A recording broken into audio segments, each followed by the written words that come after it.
Saudara, Presiden Donald Trump menyebut serangan Iran terhadap kapal perang Amerika di Selat Hormuz tidak berarti apa-apa. Trump kembali mengancam Iran jika kesepakatan antar keduanya tidak segera ditandatangani.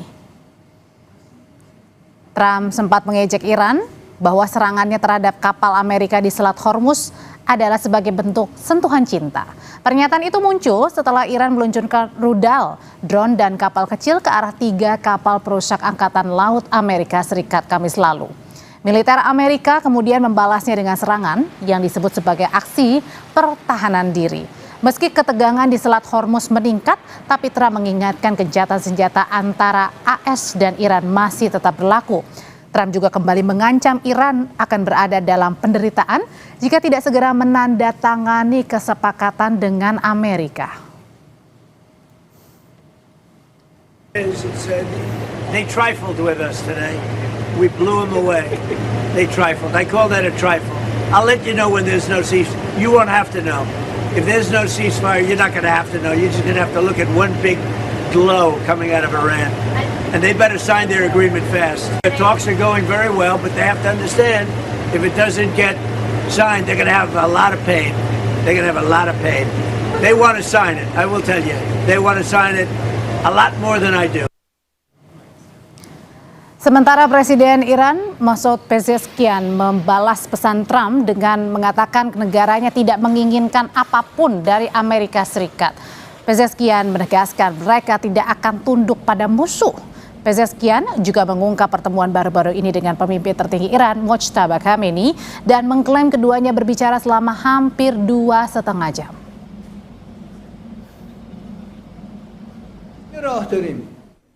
یا مردم رو بپذیریم و با مردم باشیم یا باید تسلیم بشیم و سرخم بکنیم. ما با مردم میمانیم و سرخم نمیکنیم. چیزی از این دنیا نمیخوایم. ما چیزی از این آمریکا، ما حق قانونی که در چارچوب‌های قوانین بین المللی رو میخوایم. هیچی خارج از اون نمیخوایم عمل کنیم. دنیا راست میگه با ما بر اساس قوانین بین المللی برخورد بکنیم. Saudara, Iran memberi pernyataan tegas bahwa mereka tidak akan tunduk terhadap Amerika. Hal ini sebagai respons atas penolakan Amerika Serikat terhadap syarat yang diajukan Teheran untuk perdamaian. Situasi ini lantas membuat jalannya negosiasi semakin tidak tentu arahnya kemana dan berpotensi jadi konflik berkepanjangan di kawasan Timur Tengah. Untuk membedahnya bagaimana dinamika ini berdampak pada stabilitas keamanan global, kita akan membahas bersama Anton Ali Abbas, pengamat militer Center for Intermastic and Diplomatic Engagement. Mas Anton, selamat malam. Malam, Mbak Audrey. Dan ada juga Guru Besar Hukum Internasional Universitas Indonesia, Hikmahanto Juwana. Prof. Hikmahanto, selamat malam. Selamat malam, Audrey. Saya mau ke Mas Anton dulu. Mas Anton, setelah Iran bertemu dengan Rusia dan juga ke Tiongkok, nampaknya Iran semakin percaya diri ya menolak apapun yang ditawarkan Amerika dan dengan tegas-tegas tidak akan tunduk pada tekanan Amerika. Kenapa ini? Keras sekali pernyataan Iran. Ya, apalagi kalau misalnya kita ingin kaitkan lagi dengan postingan dari Presiden Trump terakhir gitu yang menunjukkan bagaimana saya melihatnya ada kemarahan gitu ya. Jadi sebenarnya Mbak Audrey, saya melihatnya ini yang memang menjadi sinyal menunjukkan bahwa ada perbedaan yang cukup serius ya antara Washington dan Teheran gitu, dan bagaimana memandang perdamaian harus dibangun. Dan ini tentu saja kemudian bagi saya menjadi mengkhawatirkan. Kenapa? Karena kemudian ketika kita bicara tentang diplomasi yang disertai tekanan ataupun juga kita bisa bilang dengan itu adalah diplomasi koersif, itu kemudian berangsur-angsur berubah gitu menjadi persiapan untuk eskalasi kembali gitu. Ini yang bagi saya, ini sebenarnya kita bisa melihat bahwa ternyata ketika kita bicara tentang perang ini bukan perang yang biasa yang bisa hanya selesai dengan pendekatan militer saja, tapi juga tidak juga bisa diselesaikan dengan tekanan politik atau tekanan diplomatik yang maksimal gitu. Kenapa? Karena kalau kita misalnya melihat Trump misalnya, bagaimana kemudian postingan itu menunjukkan bahwa itu satu sifatnya instruktif. Kedua, Trump itu tidak lagi bicara poin per poin tapi menolak keseluruhan. Tapi bagi saya, kekhawatiran saya, jangan-jangan gitu ada dimensi lain kemudian. Ini jangan-jangan Trump juga bermain untuk audiensi domestik dia. Bagaimana kemudian dia ingin mencoba mempertahankan posisinya bahwa dia tetap memberikan tekanan kepada Teheran. Sementara Teheran melihatnya bahwa kenapa kemudian tadi terlalu pede, karena bagi mereka tidak ada pilihan gitu ya, selain untuk tidak bertekuk lutut dengan Amerika. Apalagi misalnya terkait dengan kunjungan terakhir ke Cina, itu kan bukan karena Teheran yang meminta, tapi Teheran diundang oleh Beijing datang ke sana. Jadi dengan kata lain, kenapa kemudian dia lebih percaya diri dalam menghadapi ini gitu ya, dalam menghadapi tekanan diplomatik, karena ada dua negara pemilik hak veto itu kemudian berada di belakang dia. Itu kan yang kemudian diminta assurance oleh Iran terakhir, termasuk juga waktu ke Beijing, bagaimana kemudian nanti misalnya di PBB itu bisa mendapat assurance itu. Dan apalagi Beijing itu kan juga sudah tegas bahwa Beijing bilang mereka punya kerjasama dengan Iran, tolong negara-negara lain tuh menghargai kerjasama itu. Dan Nah, makanya itu bagi sekarang Iran pun semakin percaya diri, semakin pede ya untuk berkata tidak pada Amerika. Amerika. Yes, betul. Betul, Mbak Audrey. Karena dia merasa bahwa waktu itu tidak membebani mereka, tapi waktu justru berpihak kepada mereka. Semakin lama mereka bisa bertahan, maka kemudian tekanan itu justru bukan membesar pada sisi Tehran, tapi justru membesar pada sisi Amerika Serikat gitu. Itu yang kita bisa lihat, Mbak Oke, Audrey. kalau Prof Hikmah, kalau memang Iran ini semakin percaya diri untuk mengatakan tidak kepada Amerika, kalau Prof Hikmahanto menilai ini kepercayaan diri yang didapatkan Iran karena memang adanya tadi ya semakin memperkuat hubungan antara Rusia dan juga Tiongkok yang pro ke Iran, atau karena memang militernya Iran ini sudah kembali pulih dan bahkan melebihi dari sebelumnya? Kalau menurut saya yang lebih penting adalah kondisi dalam negeri di Amerika Serikat ya. Karena kita tahu ada 3 faktor yang mempengaruhi Trump untuk tidak bisa menyerang Iran pada saat sekarang. Pertama adalah persetujuan dari Kongres. Karena memang Trump boleh menyerang Iran dalam waktu 60 hari, tapi setelah 60 hari kemarin, maka dia harus mendapatkan persetujuan dari Kongres.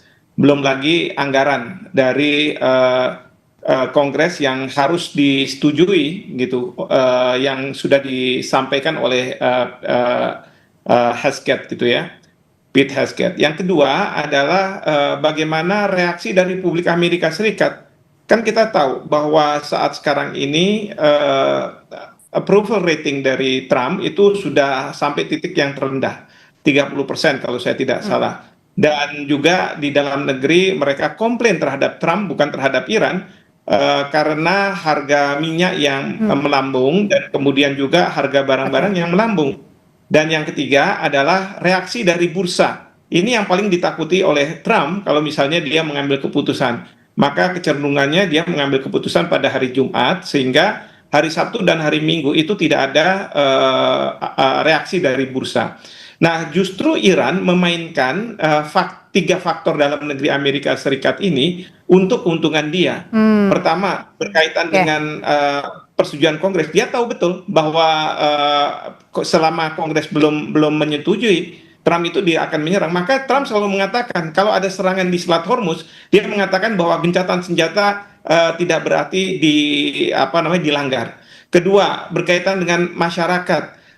Sekarang ini Iran mengeluarkan AI yang Lego dan menceritakan terkait dengan bagaimana rakyat Amerika terhimpit, bukan mereka yang terhimpit. Bahkan dia tahu bursa juga bermain, harga BBM kita tahu karena Selat Hormuz ditutup sehingga naik, walaupun Trump selalu mengatakan kami punya banyak minyak, tapi kan di Amerika Serikat merujuk pada harga pasar dunia. Oke, berarti jadi tidak mungkin. Berarti artinya Iran ini sangat-sangat tahu ya bahwa Trump ini nggak bisa kemana-mana nih. Oh iya, sangat tahu, karena kalau di Iran itu kan bisa memonitor apa yang terjadi di Amerika Serikat. Dan belum tentu Amerika Serikat tahu tentang apa yang terjadi di Iran. Memang ada intelijen dari Israel, intelijen dari Amerika Serikat mungkin yang akan memberitakan. Tapi nggak terbuka seperti Iran mengetahui tentang Amerika Serikat. Bagaimana masyarakatnya. Karena di sana perdebatan kan terbuka. Dan pertemuan antara administrasi ya, pemerintahan dengan Kongres kan sangat terbuka, sehingga dia bisa tahu betul apa yang terjadi di Amerika Serikat begitu. Oke, kalau tadi Prof Hikmah menilai justru karena ada tekanan dari internal Amerika, kalau kita kembali lagi ke Iran, Mas Anton, apakah juga kepercayaan diri selain tadi karena didukung oleh Rusia dan juga Tiongkok, apakah karena peran pemimpin Mujtaba Khamenei yang dikabarkan ini sudah semakin pulih, ini kemudian juga menguatkan kepercayaan diri dari Iran? Ya, jelas kalau misalnya report terkait Iran itu pecah itu kan pasti dari luar gitu. Jadi ya kita tahu bahwa Teheran itu setahu saya itu lagi blackout gitu. Jadi itulah kenapa kemudian report-report sering apa misalnya kalau live itu kan pasti di luar dari Teheran gitu. Itu menjadi menarik gitu. Itu satu tadi seperti yang disampaikan Prof Hikmah gitu. Kita lebih banyak tahu tentang Amerika Serikat apa yang terjadi di dalamnya ketimbang apa yang terjadi di Teheran. Itu kan menjadi menarik poinnya. Kenapa? Karena kemudian disitulah kuncinya dari Iran menjaga solidnya mereka. Jadi terlepas dari misalnya entah itu nanti framing bahwa mereka terpecah dan lain-lain, tapi kemudian mereka bisa menunjukkan bahwa mereka punya martabat, mereka punya dignity gitu. Jadi mereka tahu bahwa bagaimana kemudian bermain dengan logika ketahanan strategis gitu ya. Bahwa mereka ini kan sudah disanksi bertahun-tahun. Jadi dari secara psikologis itu adalah modal yang sangat besar. Berbeda dengan Amerika misalnya, Trump itu ingin mendapatkan kemenangan diplomatik yang cepat. Kenapa? Ini lagi mau menghadap pemilu. Apalagi dia minta tuntutan maksimalis misalnya bagaimana misalnya moratorium nuklir yang harus 20 tahun lalu bisa dapat yang 400 kilogram ya. Yang pengayaan belum lagi bisa minta kontrol penuh Selat Hormuz itu kan yang hal yang sedikit banyak mustahil. Sementara bagi Iran simpel ngomong tentang Hormuz itu bukan hanya sekedar kebebasan navigasi, itu adalah kedaulatan Nah, bagi Iran gitu. Jadi bagi mereka belum lagi cerita tentang nuklir, mereka tidak mau bisa.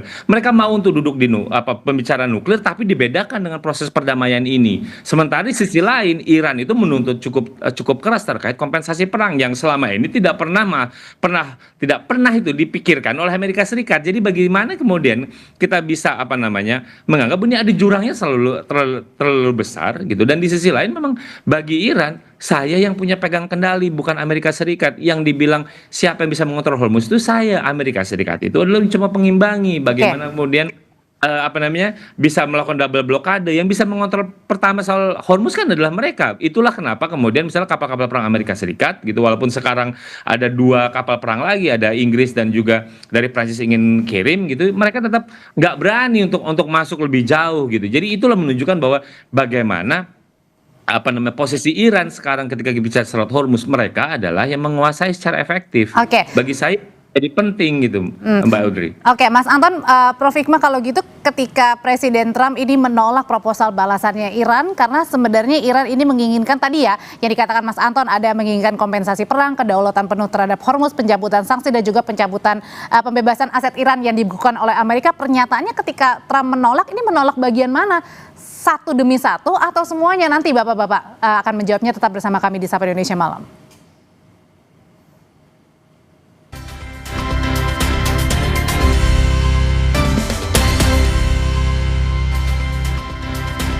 Kembali di Sapa Indonesia Malam, Prof Hikmahanto, ketika Iran ini menginginkan kompensasi perang, kedaulatan atas Selat Hormuz, pencabutan sanksi dan juga pembebasan aset yang sempat dibekukan oleh Amerika. Kemudian Trump menolak proposal balasan Iran. Ini sebenarnya Trump menolak semuanya atau satu demi satu yang dia tolak?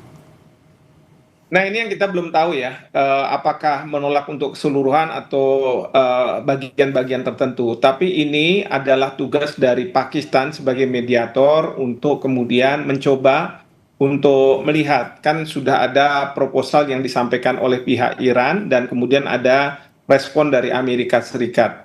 Nah, sekarang dari pihak Iran, dari pihak Pakistan, kalau mereka melakukan mediasinya, maka mungkin diajak untuk bertemu. Dan di mana yang menjadi permasalahan yang kemudian apakah dari pihak Iran bisa diturunkan tuntutannya, dan dari pihak Amerika tentu kalau misalnya dia menolak kan nol, berarti dia harus naik.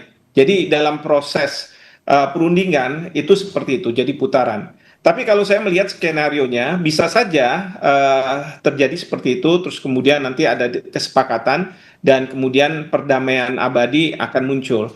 Tapi yang kedua adalah mereka tidak bisa sepakat.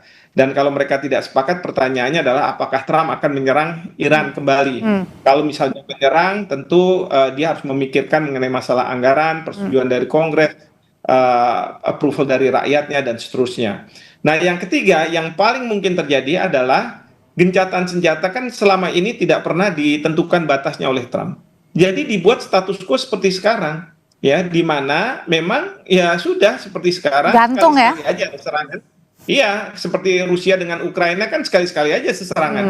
Rusia nggak pernah membuat perdamaian dengan Ukraina dan tidak pernah menyatakan bahwa perang berakhir, tapi sekali-sekali menyerang. Nah, Oke. tapi menyerangnya mungkin nggak di kota-kota yang selama ini misalnya diserang oleh Amerika Serikat. Nah, tapi kalau misalnya yang terakhir ini yang kita harus waspadai adalah Israel, karena mereka Nah, yang ingin mensabotase. oke, Seperti itu. kalau gitu pertanyaannya karena tadi Prof sudah mengomong tentang yang Israel itu kan salah satu perjanjian atau keinginan dari Iran juga agar Israel ini tidak kembali menyerang Lebanon ya. Nah, pertanyaan berikutnya adalah apakah ini juga kemudian Israel menjadi penentu juga syarat AS dan Iran ini bisa damai atau sama-sama menerima proposal perdamaian ini? Apakah Israel artinya turut campur juga karena memang sejak awal kan Israel juga ikut turut campur.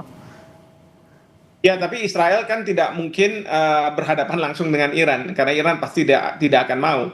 Jadi kepentingan Israel itu ada di Amerika Serikat dan Iran ingin agar Amerika Serikat mengendalikan Israel, misalnya terkait dengan penyerangan terhadap Lebanon. Jadi Iran akan menuntut pada Amerika Serikat penyerangan Israel akan segera dihentikan. Tapi kalau misalnya yang tadi saya katakan status quo itu, pasti Israel kan tidak suka, sehingga dia akan terus menyerang Lebanon dan ini yang membuat Iran akan melakukan serangan misalnya ke Israel atau lewat Hezbollah dia menyerang ke Israel dan Israel akan menyerang balik lagi ke Iran dan kemudian Amerika Serikat akan ikut juga dalam perang tersebut. Jadi ya akan mulai lagi begitu. Gencatan senjata akan dilanggar seperti itu. Oke, pertanyaan yang kurang lebih hampir sama, tapi saya balik ke Mas Anton. Mas Anton, kalau Prof. Hikmah bilang ya belum tahu nih, Trump ini memang menolak sepenuhnya atau hanya satu demi satu saja yang dia tolak begitu. Kalau kebalikannya, Iran sudah menawarkan proposal balasan kepada Amerika. Yang inginnya Iran itu juga semua proposalnya memang diterima atau syarat-syaratnya memang harus diterima sama Amerika atau kalau satu dua diterima ya udah gencatan senjata berakhir, damai, naik nih pulih. Ya, inilah namanya seni bernegosiasi. Kalau saya dulu diajarin sama Prof. Hikmahanto gitu ya. Jadi memang namanya juga negosiasi ya kan.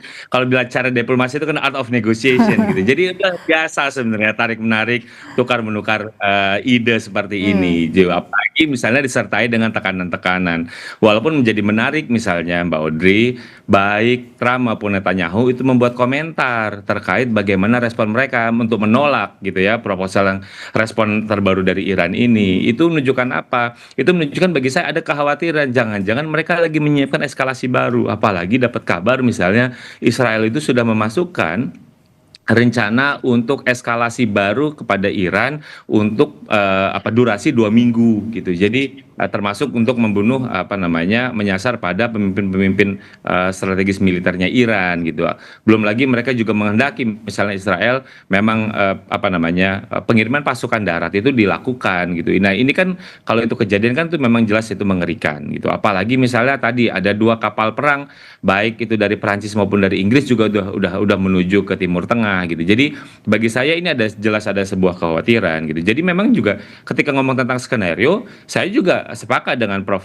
Bahwa jangan-jangan skenario paling tinggi itu yang terjadi saat ini itu adalah memang kebuntuan ya. Jadi kebuntuan seperti ini, kebuntuan yang berkepanjangan dengan disertai insiden sporadis. Kenapa harus sporadis? Karena dengan begitu Trump untuk mudah untuk ngeles. Ini Trump itu kan paling jago ngeles gitu ya. Tapi Untuk kita lagi tidak berperang gitu loh. Jadi ada serangan-serangan kecil saja dan itu memang sah-sah saja gitu untuk ketika posisi ini. Ya. Tapi apakah pertanyaannya Israel berani nih langsung menyerang Iran, kemudian Amerika nggak tahu?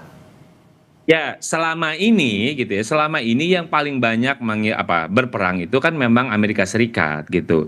Yang namanya Israel itu kan hobinya cuma manas-manasin, mancing, kabur, Amerika yang maju dan itu kan memang yang selalu dilakukan oleh Israel. Kalau misal kita bicara waktu itu perang Irak tahun 2003 misalnya, apakah kontribusi Israel besar untuk mengirimkan pasukan? Enggak jawabannya. Israel itu memang hobinya mancing mancing musuh, kemudian ketika musuh marah, Amerika yang maju dan ini kan memang yang selalu dilakukan oleh Israel gitu. Jadi Israel ini memang hobinya untuk seperti itu. Kalau misalnya spoiler gitu. Jadi kalau misalnya itu dia selalu akan melakukan itu. Tapi kalau sekarang itu mereka jadi Netanyahu dan Trump itu sama-sama pada posisi menolak respon baru yang diberikan oleh Iran gitu, dan Israel jelas mereka pengen mengeksersis bagaimana ide untuk menyerang Iran di daratan itu adalah menjadi kenyataan gitu. Jadi itu yang memang yang diinginkan oleh Israel, karena bagaimanapun juga permintaan Iran terkait perdamaian di segala lini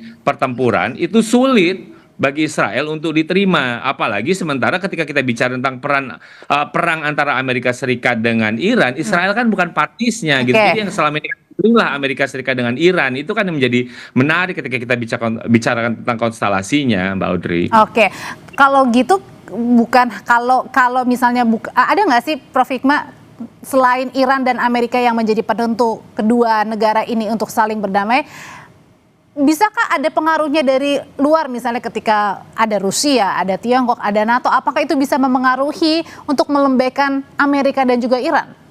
Atau mungkin memberi sanksi, ada nggak yang bisa seperti itu? Mungkin nggak? Kalau memberi sanksi lalu kemudian negara-negara lain untuk terlibat, sepertinya tidak mungkin ya, karena Trump pun sudah mencoba untuk mengajak negara-negara sekutunya terlibat dalam pembukaan Selat Hormuz, tapi kan gagal. Negara-negara sekutunya mengatakan bahwa ya nanti aja setelah perang selesai. Lalu kemudian ada upaya di Dewan Keamanan PBB untuk mengajukan sebuah proposal Dewan Keamanan draft resolusi untuk membuka Selat Hormuz dengan kekerasan, kekuatan militer. Tapi ini diveto oleh Cina dan kemudian oleh Rusia. Nah, sekarang saya melihat upaya dari Trump itu sebentar lagi akan terbang ke Cina, dan mungkin Trump akan menyampaikan kepada Presiden Xi Jinping apakah mungkin Xi Jinping bicara dengan Iran untuk membuka Selat Hormuz. Kalau misalnya Selat Hormuz ini sudah dibuka, meskipun belum ada kesepakatan perdamaian, tuntutan tidak ada ini, ya dibuat aja status quo kayak begini, ya kan? Yang penting adalah Selat Hormuz. Dan Cina tentu punya juga keinginan agar Selat Hormuz ini dibuka, tetapi tentu tidak kemudian atas tuntutan dari Amerika Serikat ataupun Amerika Serikat menekuk kedaulatan dari Iran. Itu yang Iran tidak mau. Nah, jadi ada kemungkinan seperti itu sebagai jalan keluar, exit strategi dari perang yang sekarang ini ada. Oke, dampak perang AS dan Iran ini kan begitu masif sekali. Bahkan kemarin dalam KTT ASEAN, tuan rumah Presiden Filipina aja mengatakan ya kita harus bersatu, bersiap begitu ya, terutama untuk kawasan ASEAN. Nah, pertanyaan berikutnya adalah buat ke bapak-bapak semua, sebenarnya apa sih yang perlu diantisipasi selain tadi harga minyak dunia yang tinggi, kemudian juga kita harus bersiap bersatu terutama di kawasan ASEAN, apa yang sebenarnya harus kita perhatikan betul yang mungkin saja kita luput sampai saat ini? Apakah kita hanya tetap menunggu saja nih dari kapan mereka akan berdamai, atau justru ada hal yang harus kita aware banget, Prof. Mas Anton? Ya, kalau saya sih melihat yang pasti adalah bagaimana soal dolar, ya, tukar ini dolar dengan rupiah misalnya. Okay. Lalu kemudian juga bursa juga kita harus perhatikan, karena itu juga berkaitan dengan ekonomi, karena kemarin Bapak Presiden kan sudah mengatakan ada sejumlah investor yang ada di pasar modal itu yang keluar dari Indonesia. Ini kenapa? Apakah mereka mau konservatif, keluar dulu, melihat situasi aman baru kemudian masuk lagi, atau bagaimana? Kita juga tidak tahu. Dan ini akan terjadi pelambatan tidak hanya perekonomian nasional, tapi perekonomian dunia. Nah, pertanyaannya adalah pemerintah berani nggak memunculkan ide-ide baru supaya ada pergerakan perekonomian di dalam negeri. Ya, misalnya 150 ribu mobil mau diimpor, itu kan nggak membuka lapangan pekerjaan di Indonesia, membuka lapangan pekerjaan justru di luar negeri. Nah, hal-hal yang seperti ini kan harus dilakukan. Artinya bukan hanya menunggu ya kapan damai nih antara kedua negara ya, berarti kita yang harus tetap bersiap. Mas Anton? Ya, Mbak, sebenarnya kan kalau misalnya kita bicara tentang Selat Hormuz, apalagi misalnya ancaman ke Selat Bab el Mandeb, itu kan tidak hanya sekedar bicara tentang krisis global terkait gas dan juga minyak, tapi kita bicara juga tentang rantai pasok. Ada banyak hal yang kita bicara di sana. Bagaimana ada gangguan logistik ada di sana gitu. Jadi lalu lintas itu kan tidak hanya bicara soal itu. Jadi ketika itu ada banyak terganggu, pulihnya itu lama. Hari ini dibuka belum tentu besok langsung pulih gitu. Jadi kita bisa bayangkan misalnya bagaimana ada urea gitu yang terganggu. Ketika urea terganggu itu akan bicara tentang potensi krisis pangan, ada kegagalan panen dan lain-lain. Itu satu hal gitu. Jadi kita bisa bayangkan bagaimana kemudian bisa terjadi inflasi global, belum lagi nanti bunga dari The Fed-nya, kemudian itu juga bisa jadi akan ada kebijakan-kebijakan baru, dan tentu saja itu akan menekan ya perekonomian global. Itu yang memang harus diantisipasi. Dan apa yang kemudian harus dilihat dilakukan oleh ASEAN, saya pikir menjadi menarik gitu. Karena yang bagi saya belum kuat itulah bagaimana ASEAN itu muncul sebagai sebuah organisasi yang sikapnya kemudian lebih proaktif, lebih asertif gitu. Jadi ini kan seringkali kita tahu ada banyak analisis yang menyebutkan bahwa Asia Tenggara itu salah satu negara yang terdampak. Tapi ASEAN jarang muncul sebagai sebuah entitas organisasi gitu. Jadi membiarkan misalnya Thailand, Filipina dan lain-lain itu muncul sendiri-sendiri gitu. Lupa bahwa kalau ada kemampuan kolektif kemudian kita bernegosiasi misalnya dengan Iran kan jauh lebih baik gitu. Jadi hari ini semestinya gitu mungkin gitu ya ASEAN bisa muncul dengan collective interest. Kalau misalnya kita biasa kalau negara kan kita bicara tentang national interest, kita harus ngomong tentang collective interestnya ASEAN itu apa gitu. Bagaimana kemudian negara-negara anggota ini itu diperhatikan gitu, sehingga ketika kita bicara ASEAN tetap relevan bagi negara-negara anggotanya. Sayangnya kan enggak nih. Jadi seringkali kemudian terlibat bahwa masing-masing negosiasi sendiri-sendiri. Ini yang saya sayangkan. Jadi bagaimana kemudian KTT kemarin itu dilanjutkan dengan bagaimana ASEAN itu muncul selalu dengan satu organisasi gitu. Jadi itu yang akan menjadi penting. Posisi tawar itu menjadi penting. Kenapa bagaimanapun juga Iran misalnya itu kan juga butuh ally gitu, butuh dukungan. Amerika juga butuh dukungan. Bagaimana kita sudah kita tangkap solid itu, Mbak Audrey. Iya, sudah kita tangkap. Yang pesan highlightnya di sini jangan hanya kita menunggu kapan perangnya selesai ya, tapi kita sendiri bisa bergerak. Bahkan di kawasan ASEAN yang kemarin baru menyelenggarakan KTT, ASEAN pun juga bisa bergerak ya untuk menunjukkan taringnya di mata dunia. Terima kasih Prof. Hikmahanto, Mas Anton. Selamat malam, Bapak-bapak.